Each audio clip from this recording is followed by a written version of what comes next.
On November 22, 1963, President John F. Kennedy rode through the streets of Dallas, Texas, in an open convertible on his campaign tour for the upcoming 1964 election.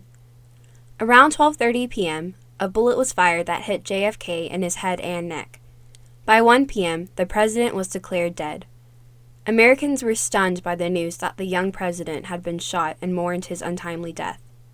Berry College history professor Dr. Christy Snyder said that in the aftermath of the assassination, the entire country came to a standstill.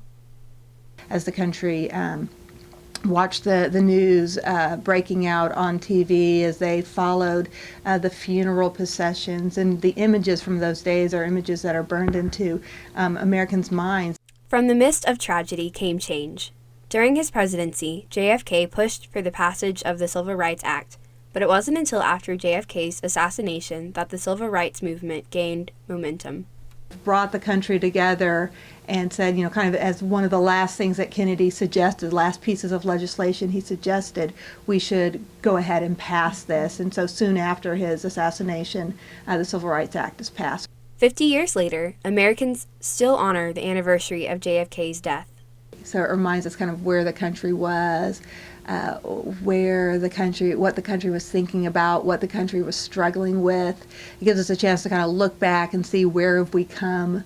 Dr. Snyder believes that Americans can honor JFK's legacy by helping the country through volunteer work, being involved in registration drives, and reflecting on America's history. It was Kennedy who made the famous line during his inauguration speech about ask not what your country can do for you, but what you can do for your country. And so I think doing anything that helps out your country is a good way to remember Kennedy. The 50th anniversary of JFK's assassination reminds Americans that triumph can come from tragedy.